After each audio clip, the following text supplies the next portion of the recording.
ایک شخص نے مجھ سے رقم لی اور مجھے اعتبار دینے کے لیے اس نے کہا کہ اگر میں یہ رقم آپ کو نہ لوٹاؤں وعدے کے مطابق تو میری بیوی کو طلاق، لیکن اس نے ابھی تک وہ رقم نہیں دی اور رقم دینے سے بھی انکاری ہے۔ بہرحال بھائی اصولی بات تو یہی ہے کہ اگر رقم نہیں دے گا تو طلاق ہو جائے گی۔ انا للہ و انا الیہ۔ بھائی معاملات پیسوں کے کرتے ہو تو پھر بیوی کے درمیان میں لانے کی کیا ضرورت ہے؟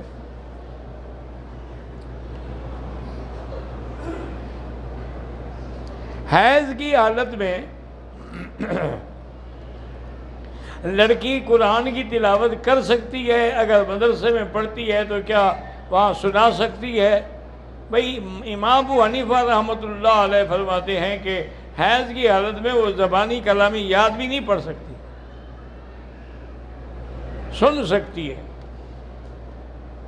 لیکن باقی ائمہ کہتے ہیں کہ چونکہ بعض اوقات لڑکی کا حیض جو ہے وہ 8 دن 10 دن تک بھی ہوتا ہے، تو اس لیے پھر قرآن کے بھول جانے کا خطرہ ہے، اس حالت میں بھی وہ پڑھ سکتی ہے۔ پر امام صاحب سخت خلاف، وہ کہتے ہیں کہ بھی قرآن کی تلاوت کے لیے پاک ہونا ضروری ہے۔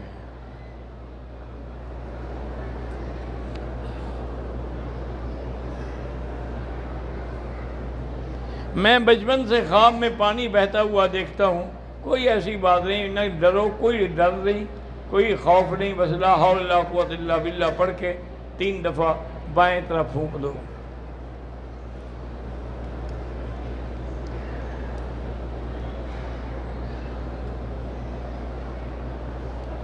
مقصد یہ ہے کہ ایک آدمی کہ وضو کے بعد اگر ہوا خارج ہوئی، اس کو اگر پتہ ہے کہ واقعی خارج ہوئی ہے پھر تو وضو ٹوٹ گیا۔ اگر اس کو پتہ نہیں ہے اور نہ ہی کوئی آواز آئی ہے، نہ ہی کوئی بدبو آئی ہے، تو پھر وضو نہیں ٹوٹے گا۔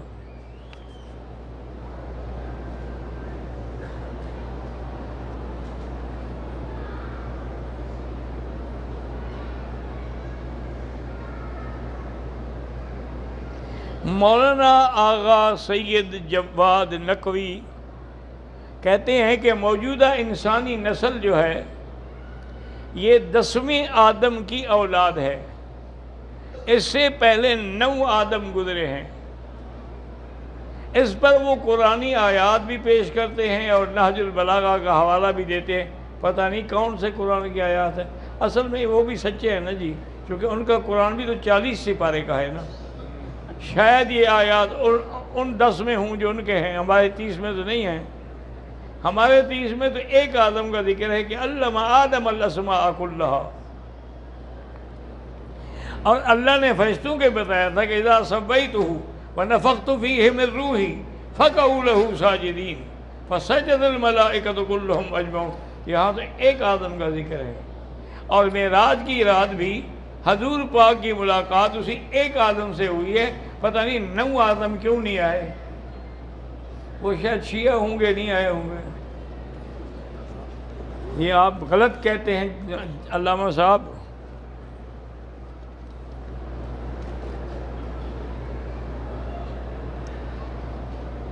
ہمارے قافلے میں ایک آدمی نے طائف کے میقات سے احرام باندھا، حرم آ کر طواف کے 5 چکر لگا کے واپس اپنے کمرے میں چلا گیا۔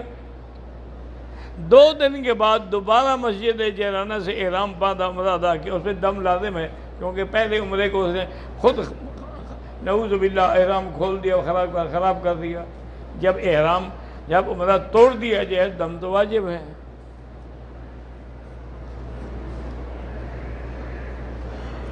اللہ تبارک و تعالی سب کے رزق میں برکتیں عطا فرمائے۔ ویسے استغفار کی کثرت جو ہے نا جی، یہ رزق کے بڑھنے کا سبب ہے۔ جتنا ہو سکے استغفار پڑھو۔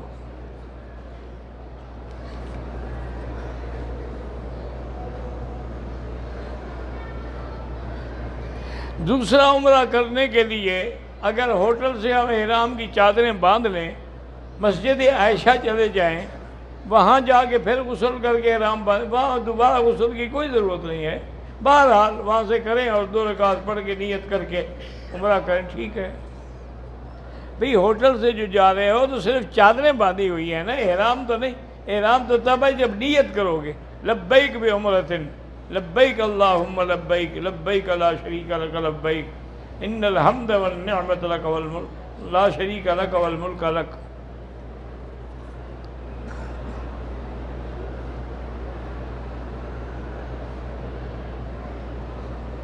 کئی ممالک میں 20% ٹیکس ہے، ہم پورا ٹیکس دیں، کیونکہ اسلام میں تو 2.5% ہے، اسلام میں 2.5% ٹیکس تو کوئی نہیں ہے، یہ تو زکوٰۃ ہے۔ 2.5% زکوٰۃ ہے کہ بڑے آدمیوں سے لو اور غریبوں کو دو، اور دوسرے ملکوں کے جو ٹیکس ہیں وہ تو پہلے غریبوں سے وصول ہوتے ہیں، بڑے آدمی تو دیتے ہی نہیں۔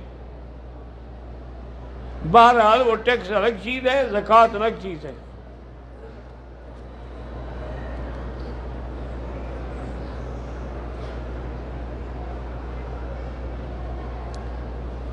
کعبہ شریف کے قریب جانے کے لیے چادریں باندھتے ہیں، ٹھیک، اللہ قبول کرے۔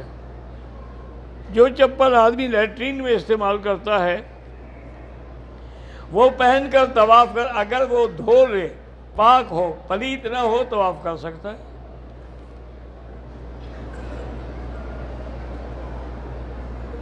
احرام باندھنے سے پہلے، غسل کے بعد بالوں کو ہاتھ مارنے سے بال گر جائیں، کوئی دم نہیں۔ جب آپ نے ابھی احرام باندھا ہی نہیں، نیت ہی نہیں کی، تو بال سارے گر جائیں چاہے، کوئی دم نہیں۔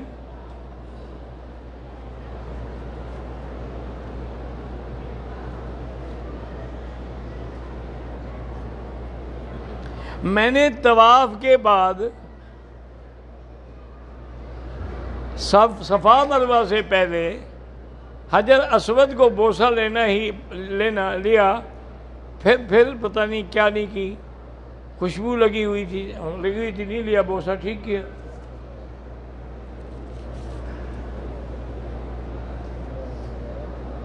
جو لوگ مکہ شریف میں 5 دن کے لیے ہیں، چاہے 1 دن کے لیے ہو، مسجد عائشہ سے عمرہ کر سکتے۔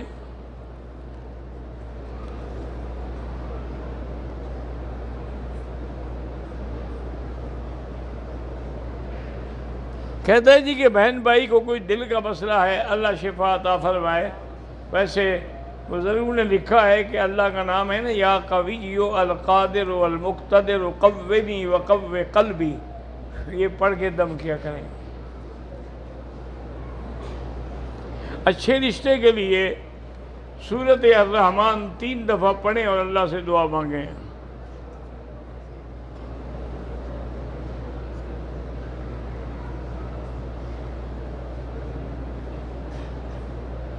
وتر کی نماز کی 3ری رکعت میں امام غلطی سے قنوت اس نے نہیں پڑھی، رکوع میں چلا گیا، کچھ مقتدی چلے گئے۔ بہرحال حنفی مسلک میں تو نماز نہیں ہوتی، کیونکہ امام ابو حنیفہ کے نزدیک قنوت، دعائے قنوت پڑھنا واجب ہے، ان کے نزدیک سنت ہے، نہیں پڑھی تو کوئی بات نہیں۔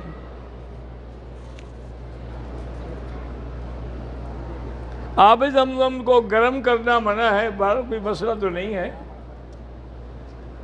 آپ زمزم پیتے ہیں تو آپ کو بھی تو دھوپ نہیں لگنی چاہیے نا، آپ کو بھی گرم نہیں ہونا چاہیے۔ ایسے مسئلے پتہ نہیں کہاں سے گھڑتے ہیں لوگ، جیسے علامہ صاحب نے گھڑا ہے کہ 10 آداب گزرے ہیں، ہم 10ویں میں ہیں، 9 پتہ نہیں کہاں کھو گئے۔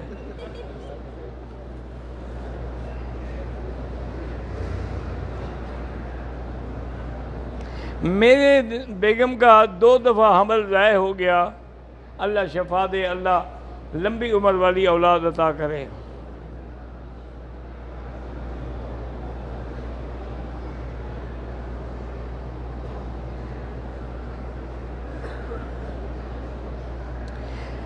ہمارے محلے کی مسجد جو ہے گھر سے 400-500 فٹ دور ہے۔ مسجد شریف سے سپیکر کی تار ہم نے گھر میں لگائی ہوئی ہے، تو اسی سپیکر کی آواز پر امام کے پیچھے عورتیں نماز پڑھیں نہیں ہوگی بالکل، تو آپ کو تار لگانے کی بھی ضرورت نہیں ہے، آج کل تو پاکستان میں جا کے ٹی وی لگائیں تو حرم کی نماز بھی آ رہی ہوگی، تو پھر اسی امام کے پیچھے شروع ہو جائے، وہاں نہیں ہوتی نماز۔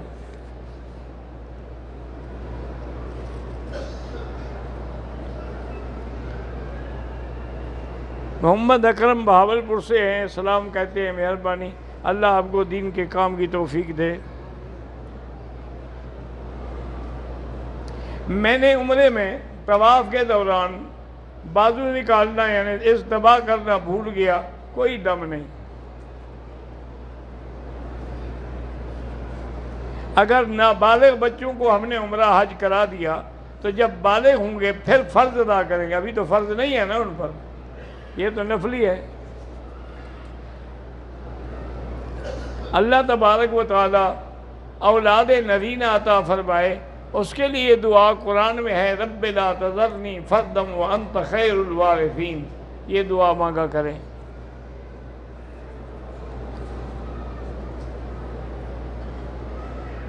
غلاف کعبہ کے نیچے سے دھاگے نکالیں بالکل ناجائز ہے۔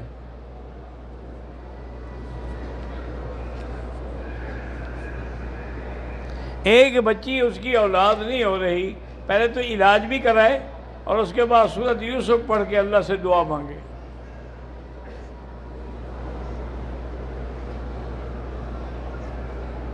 مسجد عائشہ سے مرد بھی عمرہ کریں تو ہوتا ہے، بالکل ہوتا ہے، حضرت عبداللہ ابن زبیر کرتے تھے، حضرت عبداللہ ابن عمر نے کیا ہے، تو کیوں نہیں ہوتا ہے؟ کوئی ایسا عمل ہو جس میں خواب میں حضور کی زیارت ہو، سب سے زیادہ عمل ہے درود شریف۔ درود شریف زیادہ پڑھیں گے تو انشاءاللہ زیارت بھی ہو جائے گی۔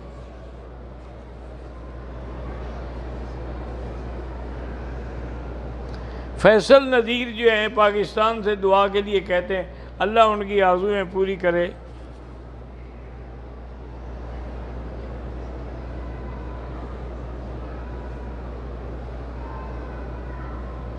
میں پاکستان سے مدینے آئی، میری طبیعت خراب تھی، یعنی ایام کے دن تھے، احرام نہیں باندھا۔ یہاں آنے کے بعد جب میں ٹھیک ہو گئی تو مسجد عائشہ سے جا کے عمرہ کیا، ٹھیک ہے۔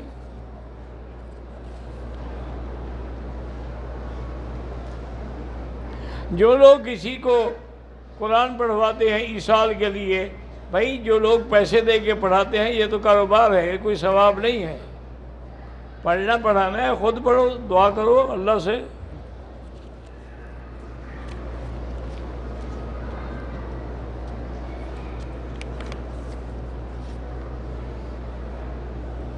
اگر کسی فوت شدہ کے لیے عمرے کا ثواب بخش سکتے ہیں۔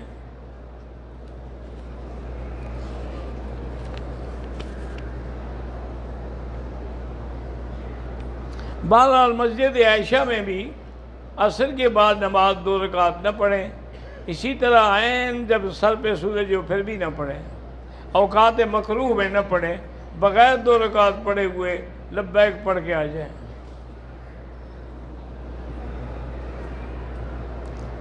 جو مر گئے ان کے لیے دعا کریں، قرآن پڑھیں، ذکر اذکار کریں۔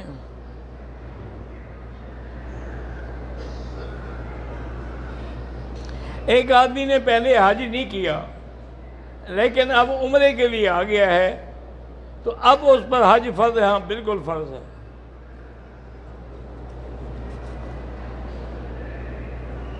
کچھ عرصے سے مجھ پر اور میری بیوی پر جنات کے اثرات ہیں تو گھر میں سورۃ بقرہ پڑھا کریں، اگر نہ آئے تو اس کو ٹیلی فون میں فیڈ کر لیں اور لگی رہے، پورے دن سارے گھر میں چلتی رہے۔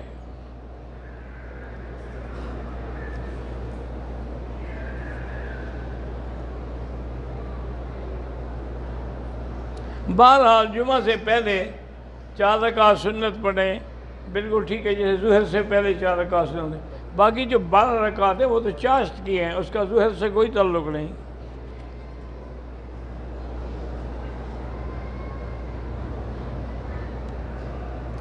میرا نام انس ابو بکر ہے، میری اور میری بہن کی زبان میں لکنت ہے، تو رب اشرح لی صدری ویسر لی امری واحلل عقدۃ من لسانی یفقہوا قولی، یہ آیت پڑھ کے دعا مانگا کریں۔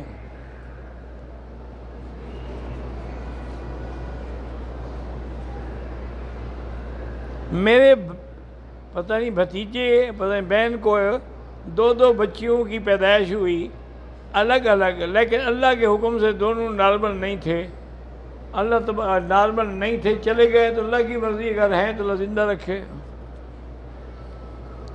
عصر کے بعد طواف کیا، 2 رکعت مغرب کے بعد پڑھیں۔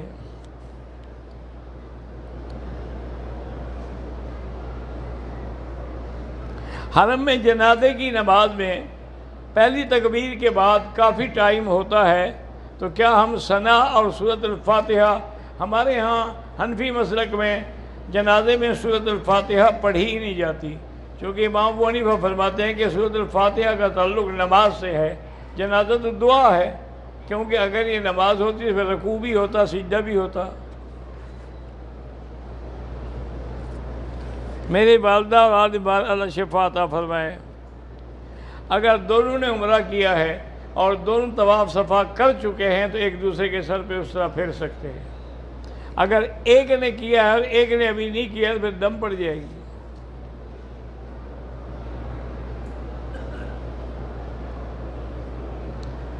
تربت بلوچستان کے گستاخ رسول لوگ جو ہیں حالات خراب کرتے ہیں، اللہ وہاں امن قائم کرے اور ان گستاخوں کو خود قدرت اپنی طرف سے سزا دے۔ عورت عمرہ کرنے کے بعد اپنے بال خود کاٹ سکتی ہے؟ ہاں کاٹ سکتی ہے۔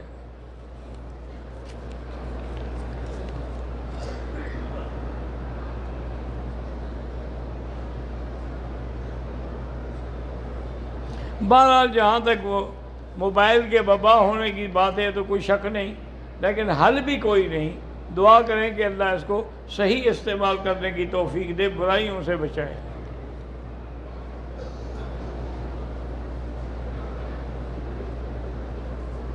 ہمارا ارادہ تھا کہ ہم 15 دن رہیں گے مکے میں، لیکن اب ہم 12 دن کے بعد جا رہے ہیں، تو کوئی بات نہیں، پوری پڑھتے رہے نماز، کوئی حرج نہیں، کیونکہ پہلے آپ نیت پورے کی کر چکے ہیں۔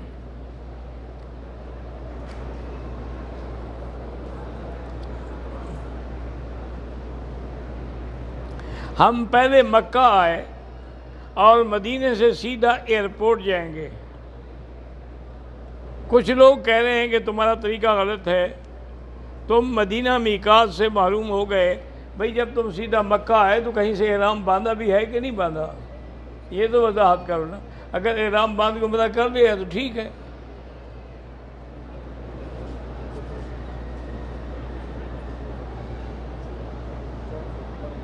اگر ماں مرنے سے پہلے کہہ دے کہ میری بیٹی اور بیٹوں کو حصہ برابر ہے تو اپنی زندگی میں اگر دے دے تو دے دے، ورنہ مرنے کے بعد شریعت کے مطابق ملے گا۔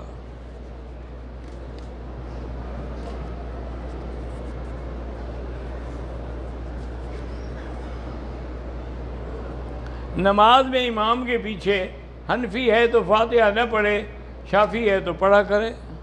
نماز جنازہ میں بھی فاتحہ نہیں ہوتی ہے۔ جو لوگ فوت ہو گئے ہم ان کے لیے طواف کر کے دعا کریں، حق بالکل کریں۔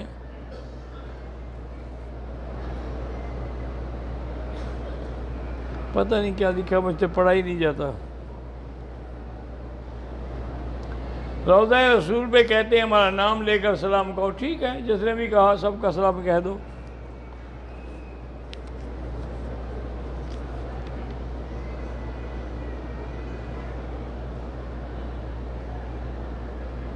میری عمر 16 سال ہے، عمرہ کرتے وقت بے دھیانی میں انڈر ویئر پہن کے عمرہ کیا، دم پڑ گئی۔ 16 سال کوئی چھوٹا بچہ ہوتا ہے، بالغ جوان ہے۔ ہم پاکستان سے عمرے کے لیے آئے تھے، عمرہ کر لیا ہے، اب اگر ہم دوبارہ مسجد عائشہ سے عمرہ کرنا چاہیں کر سکتے ہیں۔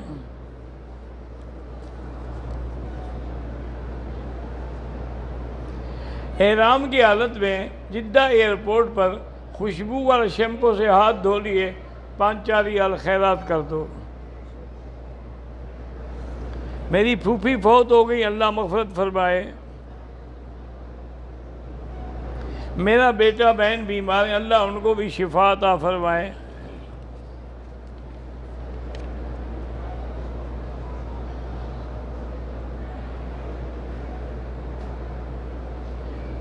یہ تو بات یہ ہے جی کہ باقاعدہ حضرت ملا علی قاری رحمۃ اللہ علیہ نے اور اسی طرح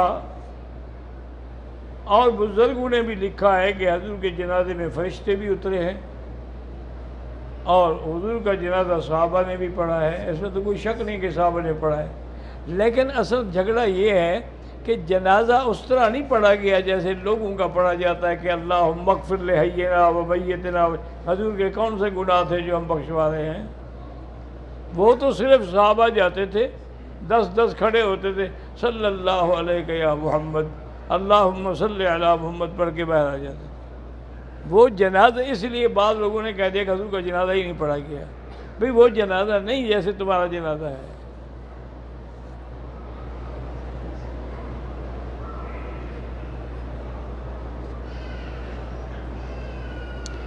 ایک روایت جو ہے امام ابو حنیفہ الفاظ میں نہیں، یہاں مکہ مکرمہ میں، یہ تو کتابوں میں موجود ہے کہ ان کا مناظرہ ہوا۔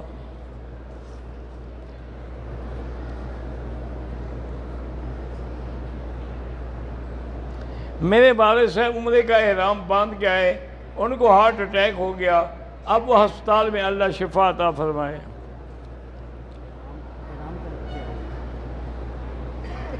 مجھے ماہواری کے ختم ہونے کے 4 دن کے بعد پھر خون کے آثار آئے۔ اگر تمہاری ماہواری کے دن مکمل ہو گئے تھے، اس کے 4 دن بعد پھر یہ استحاضہ ہے، بیماری ہے، حیض نہیں ہے۔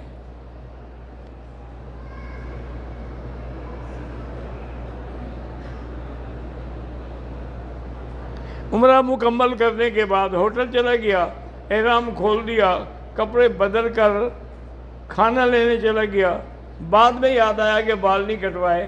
بہرحال اگر آپ نے کپڑے پہن لیے اور 2-4 گھنٹے گزر گئے تو پھر تو دم پڑ گئی۔ اگر 10-15 منٹ کی بات ہے تو کوئی حرج نہیں۔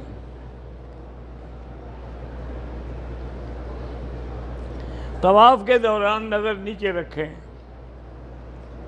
اللہ تمام مسلمان جو فوت ہو گئے ان کی مغفرت فرمائیں۔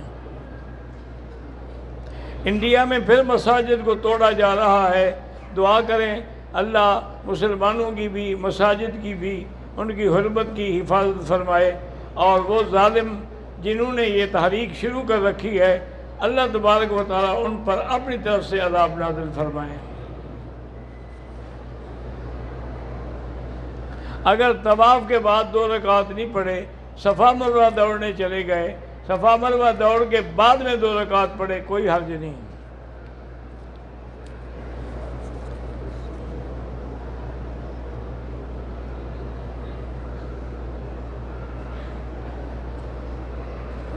طواف زیارت تو حج کا الگ ہوتا ہے نا، وہ 10 تاریخ کو ہو گیا۔ طواف الوداع آپ جائیں گے تو کریں گے۔ قرضہ ختم ہو جائے، استغفار زیادہ پڑھیں۔ میرے بھائی کو ڈاکو لے گئے ہیں، اللہ آپ کی مدد کرے اور اللہ اس کی بھی حفاظت کرے۔